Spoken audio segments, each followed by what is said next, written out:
바울에게 있어서 이 디모데라고 하는 사람은 믿음의 아들이고 또 제자였습니다. 그래서 바울은 이 디모데를 향해서 늘 바울 서신에 보면 내 아들, 영적 아들, 내 아들, 내 아들 이런 표현이 많이 나와요.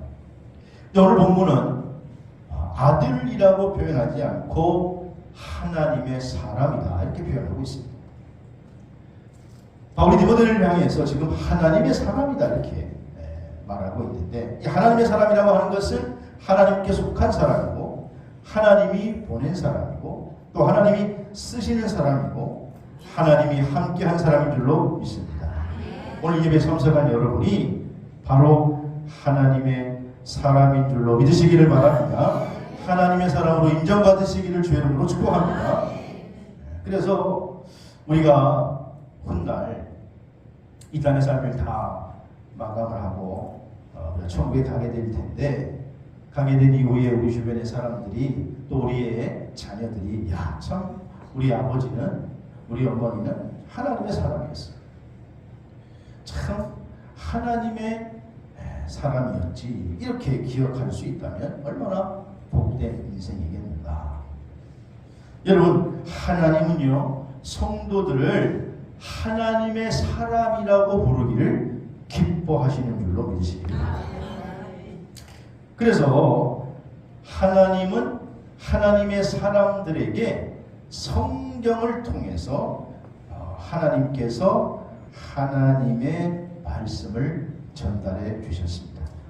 왜 하나님이 성경을 기록해서 하나님의 사람들에게 이 말씀을 주셨습니까? 오늘 본문 16절, 17절에 보니까 이렇게 기록하고 있어요. 모든 성경은 하나님의 감동으로 된 것인데 교훈과 책망과 바르게 함과 의로 교육하기에 유익하니 이는 하나님의 사람으로 어떻게 온전하게 하려 합니다. 온전하게 해서 선한 일을 행할 능력을 갖추게 하려 합니다. 그렇게 말하고 있습니다. 그러니까 하나님은 하나님의 사람들, 즉 구원받은 사람들이 점점 성장하고 일을 행할 수 있는, 선한 일을 행할 수 있는 그런 능력을 갖추기를 원하시는 줄로 믿으시기를 바랍니다. 우리 부모들도 그렇죠.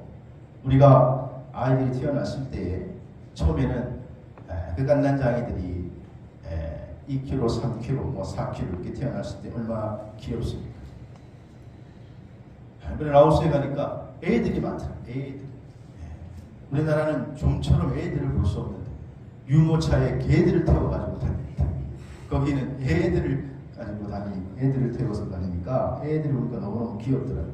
근데 여러분, 그 귀여운 애들이 점점 커가면서 자라나고 성인이 돼야지, 자라나지 않고 늘 그 상태로 있다고 하면 그거는 부모의 기쁨이 아니라 걱정, 염려가 되겠죠. 마찬가지로 오늘 하나님도 우리가 주 안에서 점점 자라나게 되어야 될 줄로 믿으시기를 바랍니다. 그래서 오늘 본 말씀을 가지고 성경은이라고 하는 제목으로 오늘 나누려고 하는데, 성경을 하나님께서 우리에게 주셨는데 이 성경을 왜 주셨느냐? 성경은 무엇이냐? 성경은 첫째로 구원에 이르는 지혜가 이 성경 말씀 안에 들어있다라고 하는 거예요. 오늘 본문 15절 말씀해 보니까, 자, 성경은 능히 너로 하여금 그리스도 예수 안에 있는 믿음으로 말미암아 구원에 이르는 뭐가 있게 하느니라? 지혜가 있게 하느니라. 이 성경 안에는 구원에 이르는 지혜가 있다라. 여러분, 성경을 우리가 어떻게 요약할 수 있어요? 성경은 크게 세 가지로 나눌 수가 있어요. 물론 크게는 두 가지, 구약과 신약인데, 구약 성경은 오실 예수 그리스도에 대한 증언이고, 신약 성경은 이미 오신 예수 그리스도에 대한 증언이며, 요한계시록은 다시 오실 예수 그리스도에 대한 증언이 담겨져 있는 줄로 믿습니다. 그래서 신약이든 구약이든 간에 성경의 핵심은 뭐냐? 예수 그리스도라는 거예요. 그러므로 성도는 그리스도 안에 있는 믿음이라고 하는 프리즘을 통해서 지금 성경이 증언해주고 있는 구세주 예수 그리스도를 만나는 것, 이것이 믿음의 핵심이라는 것입니다. 그러므로 구원은 뭐냐? 그리스도 안에 있는 믿음으로 성경이 증언해주고 있는 그리스도 예수 안에서 그의 믿음으로 그 그리스도를 받는 것이 바로 구원이라고 하는 것입니다. 그래서 성경에 대해서 오늘 바울은 디모데에게 증언하기를 이 성경 안에는 구원에 이르게 하는 지혜가 있다, 이렇게 말합니다. 여러분, 구원은요, 공부를 많이 해서 대학교 졸업장으로 받는 게 아니고, 구원은 아주 고상한 논어나 사서 삼경을 읽음으로 받는 게 아니고, 구원은 하나님이 주시는 이 말씀 안에 구원에 이르는 지혜가 담겨져 있는 줄로 믿으시기를 바랍니다. 마태복음 13장에 보면 예수님께서 해변에서 설교를 하시다가 3절 이하의 비유로 설교를 하십니다. 우리가 잘 아는 씨 뿌리는 비유. 어떤 사람이 씨를 뿌리러 나갔는데 씨를 뿌릴새 4절에 더러는 길가에 뿌렸어요. 그러니까 아이고 그냥 바로 새들이 와서 그 씨를 그냥 쪼아 먹어버렸네. 5절에 보니까 더러는 그 씨가 얇은 돌밭에 떨어졌는데, 이게 돌밭은 흙이 많지 않고 깊지 않으니까 싹이 나지만 해가 난 다음에 뿌리가 다 말라 죽었어요. 또 7절에 보니까 가시떨기 위에 떨어진 씨도 있는데 이 씨가 좀 자리를 잡으려고 하니까 가시가 기운을 막아가지고 결국은 열매를 맺지 못했고, 8절에 보니까 더러는 또 좋은 땅에 떨어졌는데, 그래서 이 좋은 땅에 떨어진 것은 100배, 어떤 거는 60배, 30배 결실을 했다. 그러면서 예수님께서 귀 있는 자는 들어라 이러고 가셔요. 그러니까 이 제자들이 예수님 말씀을 듣고 있다가 저게 무슨 말이에요? 멍 때리는 거예요. 그래가지고 나중에 예수님 말씀을 마치시고 난 다음에 제자들이 예수님 직접 말씀하지 않고 이렇게 비유로 말씀해 주세요. 그러니까 예수님께서 이렇게 말씀하십니다. 천국의 비밀을 아는 것이 너희들에게는 허락되지만 저 사람들에게는 아닙니다. 그러면서 우리도 궁금합니다. 제자들이 궁금해하니까 다시 씨 뿌리는 비유의 설교를 해석해 주세요. 그래서 마태복음 13장 18절 이하에 보면 씨 뿌리는 비유가 이런 거다. 그러면서 19절에 아무나 천국 말씀을 듣고 깨닫지 못할 때 악한 자가 와서 마음에 뿌려진 것을 싹 빼앗아. 이게 바로 뭐예요? 길가에 뿌려진 씨앗이다. 20절에는 돌밭에 뿌려졌다는 것은 말씀을 듣고 처음에는 이 말씀이 정말 진리구나 기쁜 거로 봤는데, 그런데 그 말씀이 오래가지 못하고 환난이나 시험이나 박해가 오면은 그 말씀이 오래가지 못하고 그냥 넘어지는 자, 이게 바로 뭐예요? 돌밭에 떨어졌다라는 거예요. 또 22절에 보면 가시밭에 떨어졌다라고 하는 것, 말씀을 들었는데 세상에 유혹이 오고 재물에 유혹이 오고 염려, 이런 것들이 말씀이 살아나서 열매를 맺지 못하게, 그러니까 결국 결실하지 못하는 사람들이 바로 가시떨기에 뿌려진 씨고, 그리고 23절 좋은 땅에 뿌려졌다라고 하는 것은 결국은 말씀을 듣고 깨닫고 그대로 실행해서 결실하는 자인데, 이런 사람들은 100배, 60배, 30배의 결실을 맺느니라. 그러면서 결국 이 씨가 뭐냐? 씨가 뭐예요? 하나님의 말씀이라고 하는 것을 그때 깨닫게 되는 거예요. 그리고 땅이라고 하는 것, 뭐 가시밭도 있고 돌밭도 있고 길가밭도 있고 좋은 밭도 있는데 그 밭은 결국 뭐예요? 우리의 마음밭이라고 하는 것을 알게 됩니다. 이 씨 뿌리는 비유가 그래서 중요한 말씀이기 때문에 공감복음에 다 나와요. 그리고 누가복음에 보면은 이제는 직접적으로 누가복음 8장 15절에 좋은 땅에 있다는 것, 다 같이 읽어볼까요? 시작. 좋은 땅에 있다는 것은 착하고 좋은 마음으로 말씀을 듣고 지키어 인대로 결실하는 자가 바로 좋은 땅이다. 이 아예 씨가 여기서는 하나님의 말씀이다 라고, 말씀을 듣고 지키고 인내로 결실하는 자다, 이렇게 아예 직접 말씀을 하시는 거예요. 여러분, 지금도 말씀의 씨가 뿌려지는 줄로 있습니다. 그래서 여러분 마음이 밭이라는 거예요. 그래서 구원이라고 하는 건 뭐냐? 하나님의 말씀에 증거되는 그 말씀을 통해서 말씀 안에서 내가 구원받는 거예요. 말씀 안에서 예수를 구세주로 내가 받아들이고 그분을 내 삶의 주인으로 모시고 말씀을 내 속에 이루어가는 것, 이것이 바로 구원의 삶이라고 하는 것입니다. 그러므로 오늘 사실 여러분 성경은 뭐냐? 오늘 바울은 디모데에게 지금 편지하면서 성경은 이런 구원에 이르게 하는 지혜가 있다. 그래서 여러분 우리가 성경을요 보약 중에 보약이라고 그러는 거예요. 성경은 두 첩의 보약을 먹어야 되는데 한 첩은 보약이고 한 첩은 신약입니다. 이 보약을 먹어서 영원히 살찌고 구원에 이르게 되시기를 주의 이름으로 축복합니다. 중국 선교사의 아버지라고 하는 허드슨 테일러라고 하는 선교사님이 계십니다. 이분은 중국 선교를 위해서 온 몸을 다 바친 분인데 하루는 한 중국인이 와서 이 선교사님에게 질문을, 선교사님 내가 선교사님 보고 예수 믿기로 결심했습니다. 그런데 기독교인이 이제 되려고 하니까, 기독교인이 되려고 하면 내 성경을 내가 뭐 한 몇 번 읽어야 됩니까? 교회를 내가 한 몇 년을 다녀야 선교사님이 말하는 그 구원을 받을 수가 있습니까? 그렇게 질문을 했어요. 이때 허드슨 테일러 선교사가 질문하는 중국인을 뻔히 쳐다보면서 이렇게 말했습니다. 내가 다시 한번 내가 질문을 할게요. 만약에 선생님이 초에 불을 비추고 얼마를 기다려야 초에 불이 나죠? 초에 빛이 나죠? 그러자 아이 선교사님 그게 무슨 말씀이에요? 초에 불을 붙이기만 하면은 초에 즉시로 빛이 나지 않습니까? 그러자 허드슨 테일러가 아이고 그렇지요. 잘 알고 계신 구원도 마찬가지입니다.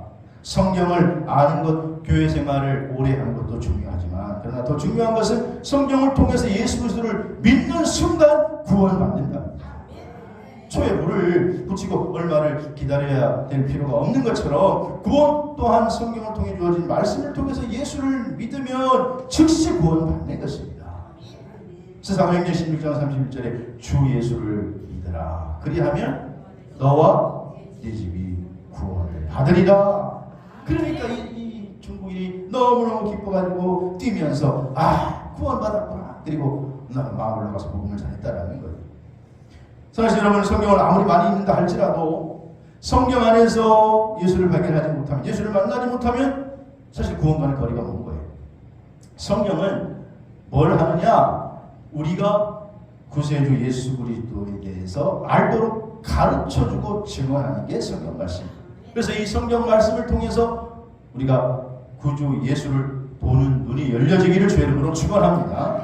그래서 유명한 신학자 칼바르트는 하나님의 말씀이 성경 안에서 우리를 기다린다. 하나님의 말씀이 성경 안에서 누구를 기다려요? 우리를 기다린다. 그러니까 성경 안에서 하나님이 우리를 기다리고 있다는 거예요. 그래서 말씀을 읽기만 하면 읽으면서 하나님 말씀을 듣고 하나님 말씀을 받으면 성경을 통해서 우리 그리스도를 만나게 되고 그리스도와 인격적인 교제가 이루어지고 그게 또 유지되는 줄로 믿으시기를 바랍니다. 사도행전 18장에 보면 바울이 2차 전도 여행 중에서 고린도에서 사역을 하게 됩니다. 이때 바울의 모습을 성경이 이렇게 표현해요. 사도행전 18장 5절에 보니까 바울이 하나님의 말씀에 어떻게 붙잡혀 유대인에게 예수는 그리스도라 밝히 증언했다. 바울이 하나님의 말씀에 어떻게 붙잡혔어. 그러면 바울만 그러느냐? 아니, 오늘 저와 여러분들도 구원에 이르는 지혜가 담겨져 있는 이 하나님 말씀에 붙잡혀 살아야 될 줄로 믿습니다. 하나님 말씀에 붙잡혀 사는 게 뭐냐? 그게 신앙생활이라는 거예요. 여러분, 그러므로 우리가 잊지 말아야 할 것은 내가 성경을 보는 게 아니라 이제는 성경이 나를 부르는 것이고 내가 성경을 읽는 것이 아니라 성경이 내게 말씀하는 것이고 그리고 이 성경 안에는 하나님의 약속이 있고 사랑이 있고 생명력이 있는 줄로 믿으시기를 바랍니다. 그러므로 정말 말씀이 능력으로 다가오는 것, 그 말씀이 능력 안에 사는 것, 이게 바로 우리 그리스도인의 삶이라고 하는 거예요.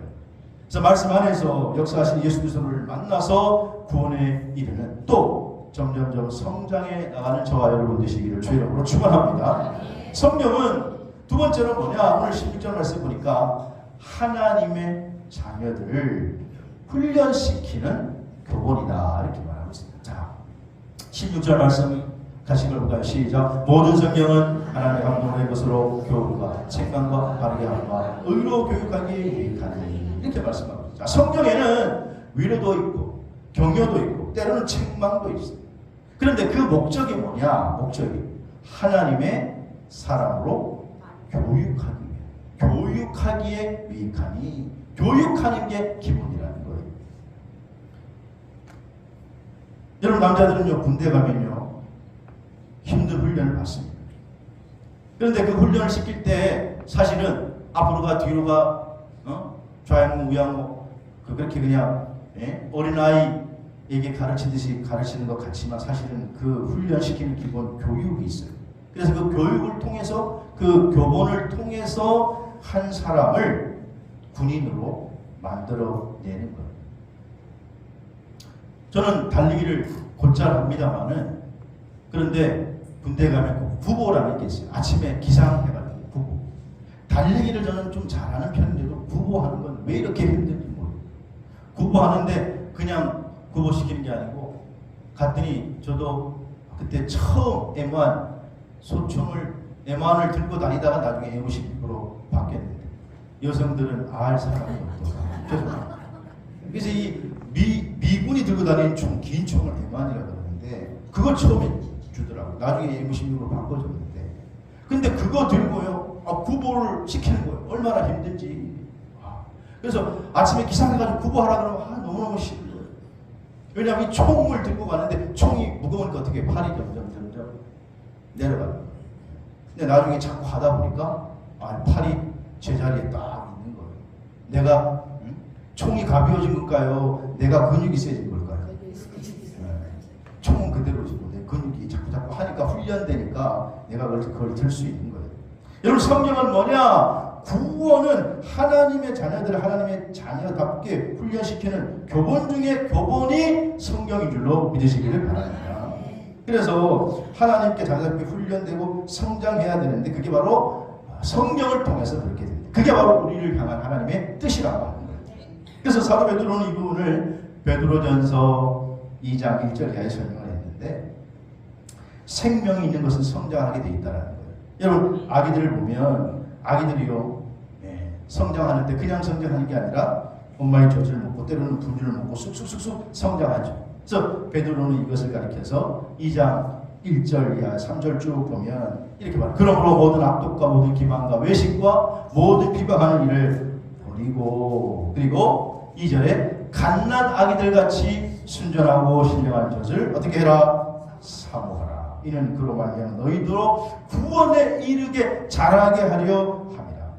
베드로는 여기서 1절에서 구원받는 우리들 성도들을 언급하는데 우리 성도들도 사실은요 우리가 세상 사람들과 다르니까 악독과 기만과 외식과 시기 이런 비방하는 일 이런 게 우리 안에 다 있어요. 근데 우리는 구원받았어요. 구원받았지만 이 안에 사실은 우리 이런 체질들이 악독, 기만, 외식, 시기, 비방하는 것들이 다 있다라는 거예요. 저와 여러분 마음속에 이게 다 있다라는 거예요. 이것이 여전히 우리의 삶에 영향을 끼치고 살아간다라는 거예요. 그래서 이것이 우리의 신앙 체질로 바뀌는데 방해를 하는 거예요. 그러면 체질을 바꾸려면 어떻게 해야 되느냐? 2절에 베드로는 갓난 아기들 같이 순전하고 어떻게 신령한 젖을 사모하라. 그래서 이것으로 말미암아서 이것이 우리를 구원에 이르도록 자라게 한다. 여러분 아기들 젖을 사모하는 거 보통 아니죠, 그죠? 아기들 그 젖바는 힘이 보통이 아니에요. 우리들이 애를 키울 때는 뭐 그렇지 않았습니다만은 예전에 어머니들이 집집마다 아기를 키우고 이제 밥 먹이기 전에 젖을 먹일 때는 젖이 모자라고 그러면은 분유를 먹이더라고요. 분유를. 근데 예전에 분유가 뭐 많이 있지 않잖아요. 그러니까 분유를 먹이다가 분유가 떨어지면 또 분유 살 돈도 없으면은 어떻게 했습니까? 엄마들이 지혜를 발휘해가지고 옛날에는 커피가요 지금처럼 이렇게 기계에 내려 먹는 게 아니고 옛날에 제가 전도사 시절만 해도 집에 신방을 가면 신방 끝나고 꼭 뭐 집사님 권사님들 물어봐요. 전도사님 몇 대 몇이에요? 그렇게 물어본다. 그리고 예 2대 2대 3입니다. 그러면 커피 2스푼 넣고 또 프림 2스푼 넣고 그 다음에 뭐예요? 설탕 3스푼 넣고 그래가지고 좀 컨디션이 좀 좋을 때는 2대 2대 2입니다. 그리고 좀 이제 단계가 뭐가 되면 2대 1대 3대 이렇게 딱 섞어서 주잖아요. 여러분 그렇게 커피 옛날에 다 드셨잖아요. 그 옛날 어머니들은 아기들 먹일 때 분유가 떨어지면 뭘로 먹여요? 갑자기 뭐 할 수 없으니까 프림을 슬쩍 타가지고 그래가지고 이렇게 먹이면 애가 그게 분유인 줄 알고 쪽쪽쪽 빨아먹잖아요. 다들 귀한 집에서 자랐구만. 그래가지고 애를 살짝 애가 분유 달라고 그러지 분유 떨어졌지 할 때는 그렇게 먹이셨다고 해요. 그러면은 맛이 비슷하니까 그냥 그거 먹고 잠이 드는 거예요. 근데 오늘 베드로는 뭐라고 얘기하느냐? 갓난아기들 같이 순전하고 신령한 젖을 어떻게 해요? 사모해라. 이 신령한이라고 하는 말이 로기콘이라고 하는 말인데 로고스라고 하는 말이 편해요. 로고스가 뭐예요? 하나님의 말씀. 하나님의 말씀이 우리의 체질을 원망과 시기와 불평과 이런 우리의 체질을 예수 그리스도의 체질로 바꾸는 줄로 믿으시기를 바랍니다. 사실은 그래서 우리 체질이 중요한데 여러분 우리가 무엇을 먹고 사느냐에 따라 우리의 체질이 되는 거예요. 집집마다 유전해. 응? 집안에 내려오는 유전. 그러니까 부모를 보면은 그 부모의 유전을 받아서 체질이 이제 니는 유전이 그래 그렇게 말하는데 사실은 전문가들은 말하기를 이 유전이라는 게 사실은 그 DNA에서 물려주는 것도 있겠지만은 식탁의 유전. 그래서 뭐 키가 작으면은 작은 아이가 계속 태어나서 하는 게 아니라 우리가 뭘 먹고 사느냐 식탁의 유전에 따라서 체질이 어떻게 해요? 달라질 수 있다. 바뀔 수 있다. 그래서 여러분 성도는 말씀을 사모하고 먹기 시작할 때 우리의 체질이 우리의 성품이 바뀌면서 점점 성장하는 줄로 믿으시기를 바랍니다. 그래서 우리가 성도는 하나님의 말씀이 성경을 자꾸 읽어서 성경을 통해서 우리의 체질을 바꿔야 돼요. 신령한 젖을 어린아이가 사모하는 것처럼 젖을 사모하는 것처럼 매일매일 말씀을 먹고 말씀을 받아들이는 이게 바로 신앙 생활인 줄로 믿습니다. 여러분께서 주일 왜 교회에 나오셨느냐? 우리가 예배드리러 하나님 앞에 나왔죠. 그럼 예배라고 하는 핵심이 뭐예요? 오늘 강단에서 증거하는 하나님 말씀을 먹는 것인 줄로 믿으시기를 바랍니다. 베드로전서 2장 3절에 보면 그래서 베드로는 신령하고 순전한 젖을 사모하면서 너희가 주의 인자하심을 맛보았으면 이제 그리하라. 주의 인자하심을 맛보았으면 하나님 말씀을 통해서 주의 사랑을 맛보았으면 구원의 능력을 맛보았으면 그것을 붙들고 그렇게 살아가라 그렇게 말하고 있다라고 하는 것입니다. 그래서 바울은 오늘 디모데에게 성경이라고 하는 건 뭐냐? 하나님의 자녀들을 훈련시키는 교훈이 된다. 말씀 읽으면 위로도 받고 격려도 받지만 책망도 받지만 그러나 무엇보다도 훈련이라는 거예요. 오늘 이 예배 참석하신 여러분 하나님 말씀으로 잘 훈련 받으시기를 주의 이름으로 축원합니다. 실제로 성경은 뭐냐? 성경은 오늘 세 번째 17절 보니까 세상을 이기는 능력이 된다. 17절 말씀 같이 읽어보겠습니다. 시작. 이는 하나님의 사람으로 온전하게 하며 모든 선한 일을 행할 능력을 갖추게 하려 합니다. 성경이 뭐예요? 모든 선한 일을 행하는 능력이 된다라는 거예요. 능력이라고 하는 말은 헬라어로 두나미스라고 하는데 이거는 영어로 다이너마이트. 그러니까 오늘 우리의 약한 육신의 정령을 우리가 깨트리고 이기려면 하나님 말씀, 이 말씀의 권능, 다이너마이트 같은 것으로 육신의 정령을 깨트리고 이겨야 됩니다. 오늘 나를 헤아려고 하는 세상의 각종 유혹, 시험을 우리가 뭘로 이기느냐? 하나님 말씀의 다이너마이트 힘으로 이기시기를 주의 이름으로 축원합니다. 그래서 바울은 에베소 교회 편지하면서 에베소 6장의 신앙생활을 승리하기 위해서는 우리가 하나님의 전신 갑주를 입어야 된다. 전신 갑주를 취해야 된다. 전신 갑주 여러분 아시죠? 군인들 전쟁에 나가면 입는 갑옷. 오늘 이 땅에서 우리가 영적 전쟁을 살아가기 때문에 사실 아담 이후로 사탄은 끊임없이 우리를 무너뜨리려고 하기 때문에 우리가 전신 갑주를 입어야 돼요. 그래서 6장 13절에 보면 그 전신갑주를 쭉 소개하면서 14절 이하에 진리의 허리띠를 띠고 의의 호신경을 또 평화의 복음의 신을 신고 믿음의 방패를 가지고 17절에 구원의 투구를 그리고 성령의 거민 하나님 말씀을 가지라. 에베소서 6장 13절에 쭉 말씀을 보면 전신갑주에 대해 소개하는데 사실은 다 뭐냐? 방어용 무기. 여러분 전쟁할 때 방어도 해야 되지만 방어만 하면 전쟁 이길 수 있습니까? 없습니까? 공격을 해야 이길 수가 있는 거예요. 그런데 다 방어 무기에 대해 소개하는데 오늘 끝으로는 16절 이하 17절에 보면 성령의 검을 가지라. 그러면서 성령의 검 하나님의 말씀 공격용 무기에 대해서 말하고 있다고 하는 거예요. 그래서 이 하나님의 말씀이 영적 승리를 위한 최고 무기인 줄로 믿으시기를 바랍니다. 우리 주님께서도 그래서 마귀가 유혹할 때 뭘로 이겼습니까? 사람이 떡으로만 살 것이 아니요 하나님의 말씀, 입에서 나오는 말씀으로 살 것이니라. 신명기에 나오는 말씀으로 성령의 검으로 마귀의 시험을 물리신 거예요. 그런데 여러분 또 이어지는 에베소서 6장 마지막 18절에 보면 7번째로 무기를 소개해요. 7번째. 그게 뭐냐? 18절 같이 마지막으로 읽어보겠습니다. 시작. 모든 기도와 간구를 하되 항상 성령 안에서 기도하고 이를 위하여 깨우고 하기를 항상 힘쓰며 여러 성도들을 위하여 구하라. 아멘. 이 마지막 무기를 소개했는데 그게 뭐라는 거예요? 기도라는 거예요. 7번째 전신갑주가 기도를. 기도를 통해서 우리는 전신갑주가 더 강화되고 영적 전쟁에서 지치지 않고 또 교만하지 않도록 우리를 지켜주는 무기가 바로 기도가 되는 줄로 믿으시기를 바랍니다. 그래서 우리가 이 세상 살아갈 때에 우리가 쓰는 무기가 있는데 성령의 검, 말씀과 기도라고 하는 거예요. 우리 성도들에게 이 두 가지 무기가 있다는 거예요. 여러분 오늘 이 땅 살아갈 때에 세상 근심 염려 없는 사람은 아무도 없어요. 없는 사람 있으면 저한테 한번 데려와 보세요. 제가 찾아낼 테니까. 평안한 것 같지만은 그러나 사실 가지고 보면 따지고 보면 다 염려가 있다는 거예요. 혼자 산다고 염려가 없는 것 같습니까? 혼자 사는 사람은 염려가 더 있어요. 결혼한다고 염려가 없는 것 같습니까? 결혼하면 내 혼자 염려가 아니라 옆에 사람 염려까지 같이 해요. 또 자식 나오면 기쁘지만 자식 걱정까지 또 해야 되는 게 이게 바로 우리의 인생이라고 하는 거예요. 그런데 우리가 염려한다고 염려가 없어지는 게 아니에요. 그래서 성경은 말하기를 빌립보서 4장 6절에 아무것도 염려하지 말고 다만 모든 일에 기도와 간구로 너희 구할 것을 감사함으로 하나님께 아뢰라.